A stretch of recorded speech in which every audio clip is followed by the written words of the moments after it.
Tragico schianto nel tardo pomeriggio lungo la rotatoria a San Polo di Piave. L'auto guidata da una 77enne finisce contro un camion, nulla da fare per l'anziana conducente. La uccido, un sms con la minaccia di morte ai genitori dell'ex e la foto con la pistola sul suo profilo social. 36enne fermato dai carabinieri. Grave infortunio in un'azienda agricola di Motta di Livenza. 61enne operaio resta incastrato con il braccio in una pressa per l'imballaggio, la mano amputata. Strage del Bustimestri, risarcimento da 7 milioni per una parte dei familiari delle vittime. La mamma di una bimba morta nella tragedia. La nostra vita si è fermata quel giorno. La coppia della fiaccola olimpica scompare dalla mensa degli atleti a Cortina. La polizia la ritrova dopo alcune ore nelle sale di una delegazione. Un gesto goliardico di alcuni atleti che si sono scusati. Bufera a Chioggia per la canzone neofascista fatta cantare ai ragazzini delle medie di Sottomarina in occasione del giorno del ricordo. Difende la scelta il sindaco Armelao. Il PD presenta un'interrogazione in regione. Nel 2026 le sagre rischiano di fermarsi con il nuovo regime fiscale. Le Proloco temono più tasse e chiedono correttivi al governo. Umpli lancia l'allarme. Sanità, una squadra con regione, ordine dei medici e sindacati per rendere operative a tutti i livelli le case di comunità. L'annuncio del presidente della regione Alberto Stefani. A Treviso e nella Marca San Valentino passa anche per le tavole dei ristoranti, sold out nei locali per la ricorrenza romantica. Telespettatori di Antenna 3, buonasera e ben ritrovati. Il telegiornale del Veneto dunque si apre con la notizia di un tragico schianto mortale avvenuto nel tardo pomeriggio, poco dopo le 17 a San Polo di Piave in via Ormelle. Uno scontro frontale tra un'auto e un camion all'altezza di una rotatoria. Nello schianto ha perso la vita Regina Buoro, 77 anni, della zona, al volante della utilitaria. Sul posto sono intervenuti i vigili del fuoco di Conegliano e Motta, i sanitari del SUEM che non hanno potuto fare altro se non purtroppo constatare il decesso dell'anziana. Per i rilievi i carabinieri di San Polo che dovranno ricostruire la dinamica del sinistro. Non è da escludere dalle prime informazioni che la pensionata sia stata colta da un malore, perdendo dunque il controllo dell'auto finita contro il mezzo pesante. Inevitabili le ripercussioni sul traffico con forti rallentamenti e code in quel tratto di strada. Queste le immagini dunque della tragedia avvenuta poco dopo le 17 a San Polo di Piave in via Ormelle. Maggiori dettagli poi nella edizione trevigiana dei nostri telegiornali. E adesso con la cronaca, Musile di Piave con la minaccia scritta con un messaggio sul cellulare ai genitori dell'ex, della sua ex compagna, un messaggio inequivocabile: la uccido. Il protagonista di questo messaggio, un 36enne fermato dai carabinieri di Musile di Piave, aveva anche postato una foto con la pistola sul suo profilo social. La uccido è il messaggio inviato dal 36enne di Eracleo di origine romena ai genitori della ex utilizzando il cellulare della donna, sua coetanea connazionale residente a Musile di Piave, costretta a consegnarglielo sotto minacce di morte mentre si trovava al lavoro. Evidentemente è una persona con problemi, una persona che per fortuna ha mandato questo sms e i genitori hanno saputo prendere i provvedimenti. Subito dopo sui social il 36enne ha pure pubblicato una foto della donna accostata a una pistola accompagnata da una canzone con il ritornello dal testo eloquente: non mi spaventa niente. Tra l'altro a ridosso del nostro patrono San Valentino, quindi la festa degli innamorati, è anche una cosa che colpisce maggiormente rispetto a quello che può accadere negli altri giorni. Sicuramente è una notizia inquietante, più che altro per la violenza con cui quest'uomo si è posto nei confronti della fidanzata. Un'escalation di minacce e persecuzioni che già lo scorso gennaio aveva fatto emergere il chiaro intento del 36enne. Le intimidazioni avevano portato la donna a denunciare tutto ai carabinieri di San Dono di Piave, facendo scattare l'indagine dei militari dell'Arma. La relazione tra i due è iniziata ad aprile 2025 e finita dopo poco per il comportamento ossessivo dell'uomo, controlli continui del telefono della compagna, scenate di gelosia e ripetute minacce di morte. In 2 occasioni avrebbe anche brandito prima un martello e poi puntato un coltello alla gola della donna, episodi che però non erano stati denunciati nell'immediatezza. Minacce e persecuzioni firmate solo dal braccialetto elettronico. Quindi diciamo in questo caso la faccenda si è risolta in modo abbastanza senza conseguenze. Adesso all'uomo verrà applicato il braccialetto elettronico con divieto di avvicinamento alla ragazza, quindi insomma in questo caso direi che le cose sono andate bene pur nella tragedia in sé. Un'escalation di violenza che riaccende l'allarme sui codici rosso attivati nel Portogruarese anche alla luce di quanto già accaduto alla comunità di Musile di Piave, funestata nel 2017 dal femminicidio di Maria Archetta Mennella, per tutti Mariarca, uccisa a 38 anni nel suo appartamento con 5 coltellate dall'ex marito. L'anno scorso ce ne sono stati circa una cinquantina in tutto il territorio nostro e quest'anno siamo già a circa una decina. È chiaro che sono dati impressionanti, se vogliamo, perché insomma è appena iniziato l'anno e già siamo a queste cifre.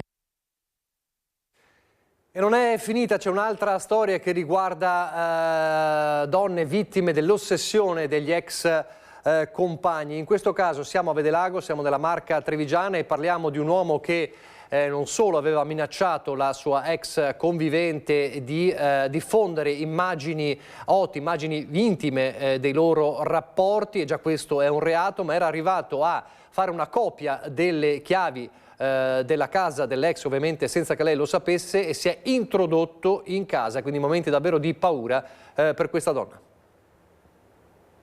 Aveva di nascosto fatto una copia delle chiavi di casa della sua ex compagna. Con questo duplicato martedì pomeriggio si è introdotto nell'abitazione a Vedelago della cinquantenne già vittima di maltrattamenti da parte dell'uomo, 47 anni, denunciato per questo motivo appena il giorno prima.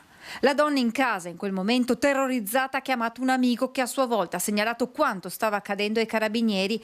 Tempestivo l'intervento dei militari che si trovavano già nei pressi dell'abitazione, impegnati in un mirato servizio di vigilanza disposto a tutela della cinquantenne.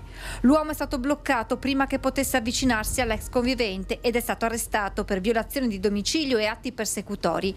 I successivi accertamenti hanno portato alla luce come il 47enne prima di questo episodio avesse minacciato la vittima di diffondere sue foto intime. Per questo è stato anche denunciato per il reato di diffusione illecita di immagini o video sessualmente espliciti. Il suo telefono è stato posto sotto sequestro, lui stesso ha infatti ammesso di conservare nel cellulare le immagini oggetto delle minacce. L'uomo è stato posto agli arresti domiciliari, nel corso dell'udienza la misura è stata convalidata, applicato anche il braccialetto elettronico con divieto di avvicinamento all'ex. Dalla violenza sulle donne, un'altra piaga che colpisce anche il nostro territorio. Parliamo degli infortuni, un grave incidente sul lavoro questa mattina a Motta di Livenza, nell'area di un'azienda agricola. Un operaio di 61 anni di origini indiane, residente nella zona, ha subito l'amputazione della mano destra all'altezza del polso. A tranciare l'arto è stato un macchinario agricolo, una pressa per imballare la paglia. L'incidente è dovuto al tentativo, a quanto pare, di risolvere autonomamente un inceppamento dello stesso macchinario. A dare l'allarme poco prima delle 10 i colleghi di lavoro dell'uomo. L'uomo è stato soccorso da il medici e gli infermieri del 118, portato in ospedale d'urgenza con l'elicottero. Sul luogo ovviamente anche i vigili del fuoco del distaccamento di Motta di Livenza, i carabinieri e i tecnici dello Spisal dell'US2 che stanno appunto cercando di ricostruire la dinamica dell'incidente. L'uomo è in terapia intensiva ma non sarebbe fortunatamente in pericolo di vita, anche se ovviamente ha subito l'amputazione di una mano, quindi resta un dramma davvero forte e l'ennesimo incidente sul lavoro nella Marca. Come non c'è pace nemmeno per l'altro fronte che non finisce mai, quello dei furti, e non c'è pace ad esempio a San Cipriano di Roncade, in via Longhini in particolare. Nel tardo pomeriggio di ieri i ladri sono tornati a colpire, era già accaduto altre volte. In un'abitazione i ladri sono stati seguiti nei loro movimenti dai padroni di casa attraverso delle telecamere interne. Guardate. San Cipriano di Roncade, la strada presa di mira per l'ennesima volta dai ladri è sempre la stessa, via Longhin. Eccoli i malviventi in azione, riprese dalle telecamere interne di un casolare. L'orario segna le 18:33. Nel primo video si vede uno dei due scavalcare una finestra dopo aver rotto il chiavistello del balcone e aver forzato l'infisso. Nell'inquadratura entra una seconda persona, entrambi hanno in mano una torcia. Mentre uno gira tra le stanze del primo piano, l'altro apre i cassetti dei mobili immobili nella sala da pranzo.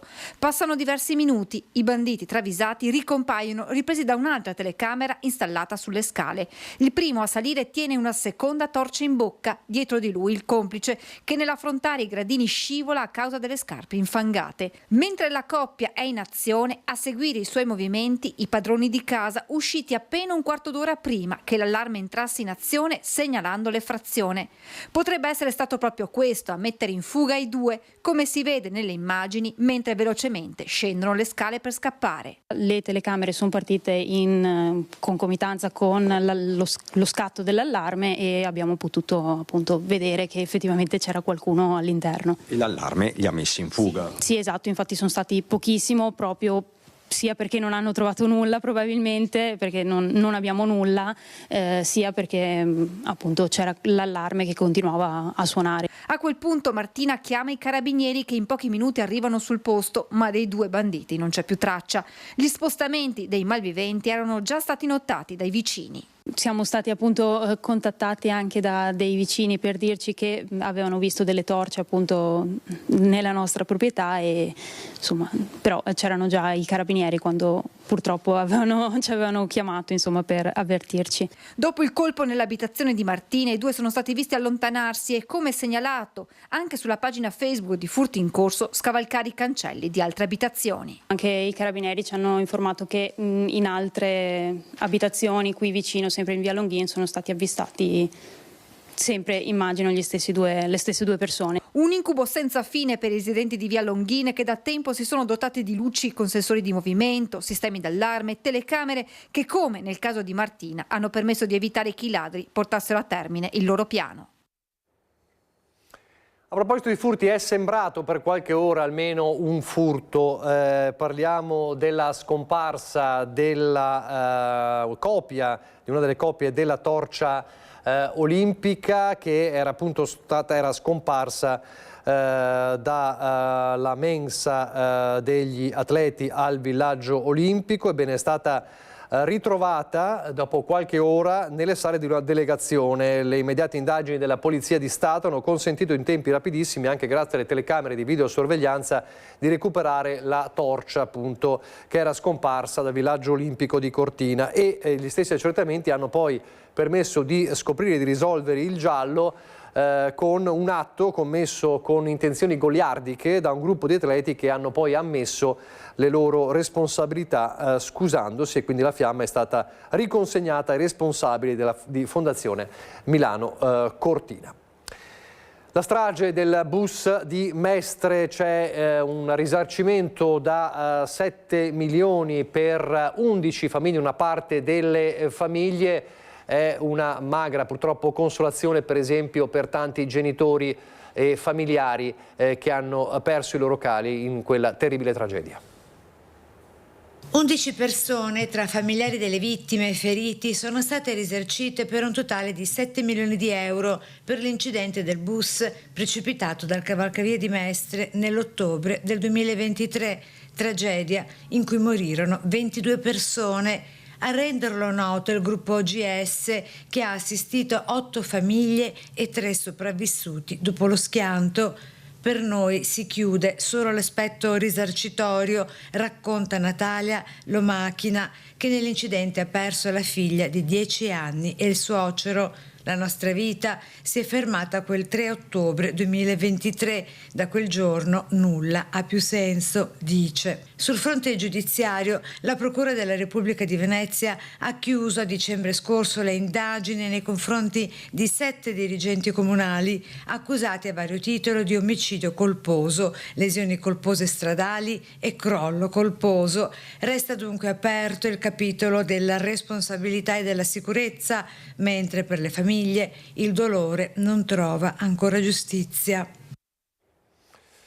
Adesso restiamo nel veneziano, cambiamo decisamente argomento, andiamo tra Chioggia e Sottomarina con la bufera che si è creata in merito alla vicenda della canzone di ispirazione di matrice neofascista fatta cantare ai ragazzini delle scuole medie di Sottomarina in occasione del giorno del ricordo. Una bufera ovviamente politica, con il sindaco di Chioggia Armelau che difende la scelta, mentre il Partito Democratico presenta una interrogazione in regione.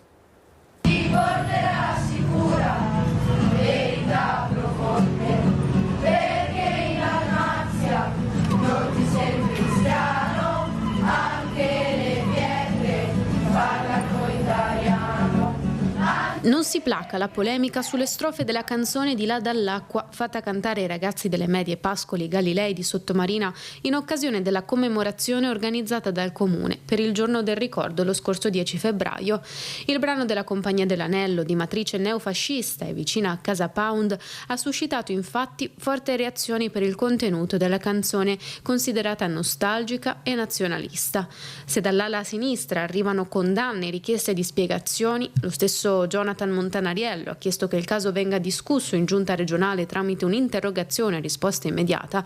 Dall'altro, il sindaco di Chioggia non arretra sulla scelta. Polemica inutile come sempre, invito a leggere il testo, un testo che non fa assolutamente riferimenti politici, ma descrive la triste e amara realtà di quel tempo. Purtroppo la sinistra in Italia sa far solo polemiche. Avessero cantato Bella Ciao sarebbe stato tutto a posto.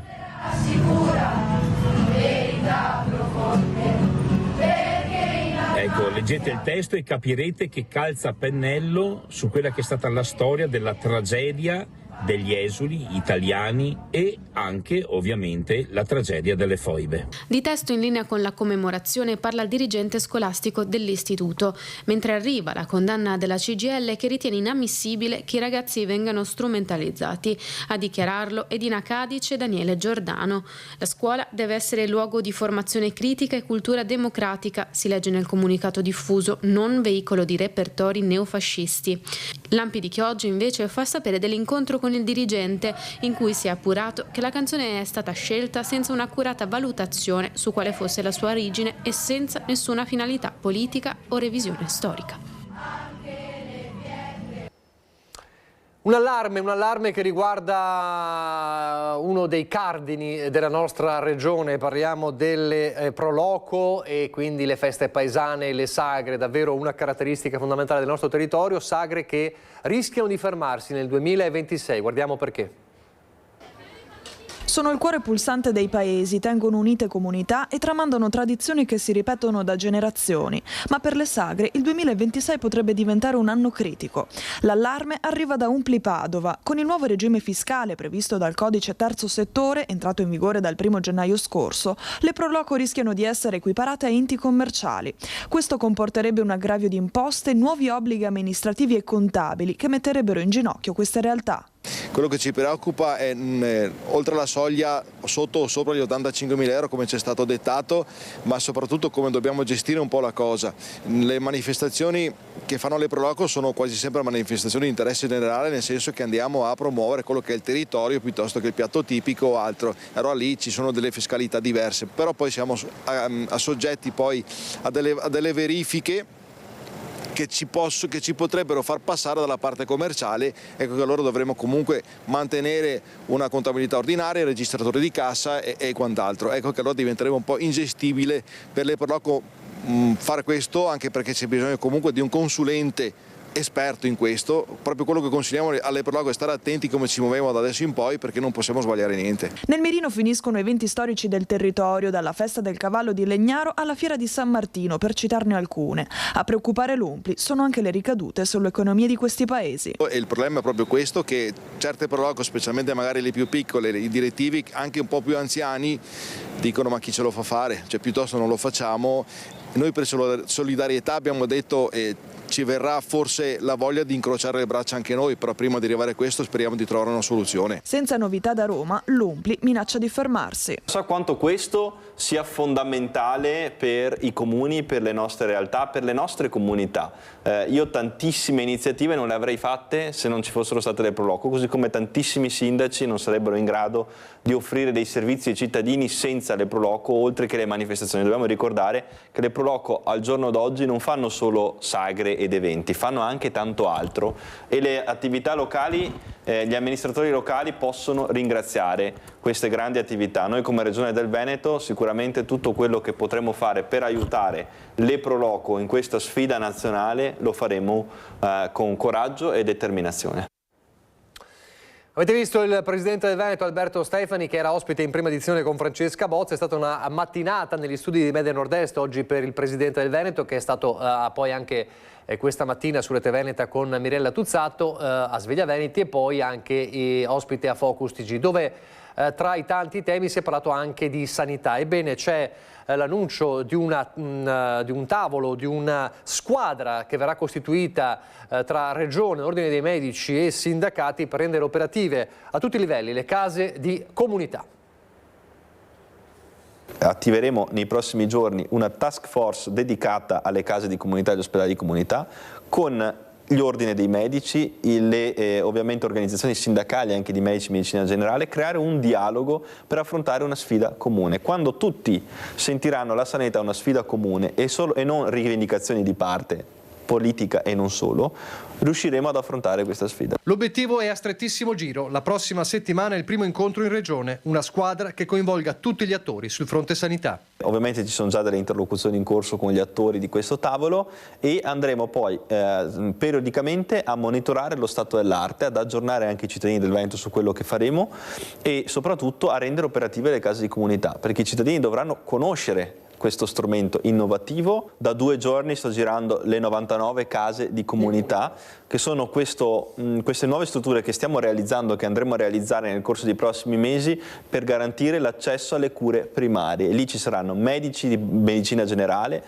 ci saranno infermieri, ambulatori infermieristici, ambulatori medici, ci saranno degli uffici dedicati all'assistenza domiciliare integrata, dei soggetti che ricevono l'assistenza domiciliare a casa, ci saranno altre strutture che aiuteranno la medicina del territorio e saranno accoglienti per garantire ovviamente il primo accesso del cittadino. Il mantra è la sanità di prossimità e per questo, spiega Stefani, è necessario che ognuno abbia voce in capitolo, dall'ordine dei medici ai sindacati, perché il traguardo è ambizioso. Una continuità assistenziale H24, non solo il medico di base, così diciamo definito medico di medicina generale, ma soprattutto un'estensione oraria a tutte le ore del giorno. Con un'altra sfida all'orizzonte per rendere ancora più performanti le case di comunità. Integrarle con la telemedicina. Il futuro è sempre di più l'applicazione della tecnologia al servizio della sanità.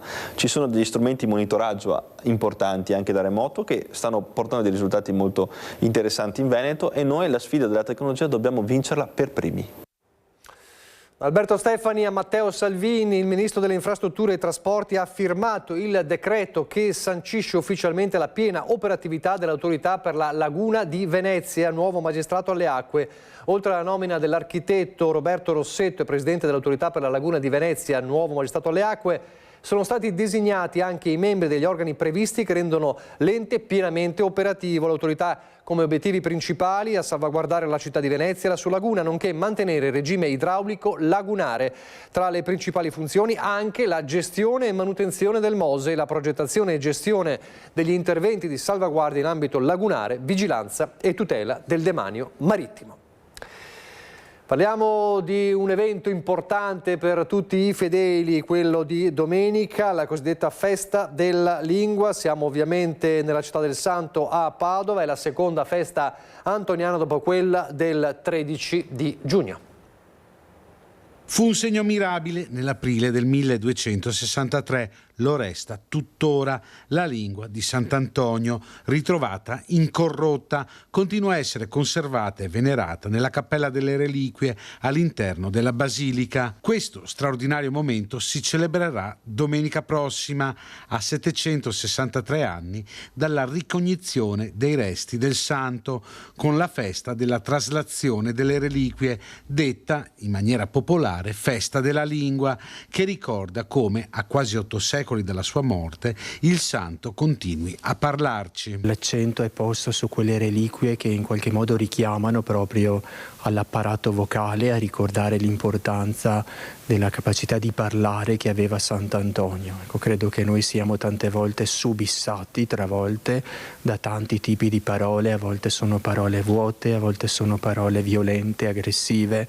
Ecco, Antonio parlava anche con forza, ma con una parola piena, vale a dire capace di trasformare la nostra vita, il nostro cuore, le nostre coscienze. A condurre la ricognizione nel 1263 fu Bonaventura da Bagnoregio, ministro generale dei frati francescani. Subito ci si rese conto dell'importanza di questo segno, tant'è che a San Bonaventura stesso viene attribuita questa invocazione, questa preghiera, quest'inno che invoca la lingua di Sant'Antonio come lingua benedetta, che è stata in grado di benedire il Signore e di fare in modo che anche le nostre lingue si aprissero alla benedizione rivolta al Signore, ma anche reciprocamente. Sarà proprio il rettore padre Antonio Ramina a presiedere la solenne celebrazione alle 11. La Santa Messa delle 18 sarà invece presieduta da padre Roberto Brandinelli, ministro della provincia italiana dei frati minori conventuali. Seguirà la processione all'interno della basilica con la reliquia del mento del santo portata a spalla dalla Pia Unione Macellai Militi dell'Immacolata, alla quale parteciperanno anche altre realtà attive in basilica come l'Arciconfraternita di Sant'Antonio, la Veneranda Arca del Santo e gli ordini cavallereschi. Al termine la preghiera di affidamento al santo e la benedizione con la reliquia della falange del dito di Sant'Antonio, la stessa usata nella solennità del 13 giugno. Le messe di domenica alle 11 e alle 18 saranno trasmesse in diretta su Rete Veneta, emittente del network Media Nord-Est. Dal sacro al profano, ma è un'altra ricorrenza ed è domani. Parliamo di San Valentino che almeno a Treviso e nella Marca passa anche per le tavole dei ristoranti. È un'iniziativa che abbiamo riscontrato riguarda tutto il periodo, quasi una settimana di innamoramento legato al prodotto, è dedicata all'accoglienza dei clienti, dedicata anche alla progettualità. Quindi riscontriamo sia un prodotto che viene molto meglio comunicato e molto anche differenziato sui vari, livelli di target. C'è bisogno di amore, di passeggiate mano nella mano, di sguardi teneri tra i vicoli della città o sulle colline della provincia, di cene a lume di candela. Lo sanno i ristoratori che hanno cominciato a lanciare le iniziative per San Valentino già una settimana fa, riuscendo a registrare un tutto esaurito frutto di un lavoro collettivo di comunicazione e intraprendenza. E la bellezza dei paesaggi o degli scorci romantici della città aiutano a far girare l'economia. Sicuramente sull'acqua le iniziative anche che hanno sempre contraddistinto questa decoratività e questi scorci romantici, i nostri porticati, i nostri canaletti, i nostri mobili preziosi, e queste decorazioni continue un po' su tutta la città sicuramente accolgono. Anche quest'ultima iniziativa, devo dire, legata all'attraversamento con la barca a partire da Ponte Dante, devo dire che è stata un'idea geniale che stimola anche la collaborazione di tutti noi all'insegna di cercare qualcosa, un contenuto che incontra il cliente. Menù a tema accompagnati da esperienze turistiche con un'offerta variegata per tutti i gusti, i generi, le età e anche le tasche. Una proposta molto apprezzata per tornare a vivere in modo più spensierato e sereno, esprimendo con il linguaggio dell'amore il bisogno di nuova pace e di armonia. Forse ci fa anche capire che oggi è veramente importante comunicare in forma anche organica, quindi collaborare sicuramente all'insegna di indirizzare meglio e posizionare meglio tutti i nostri servizi.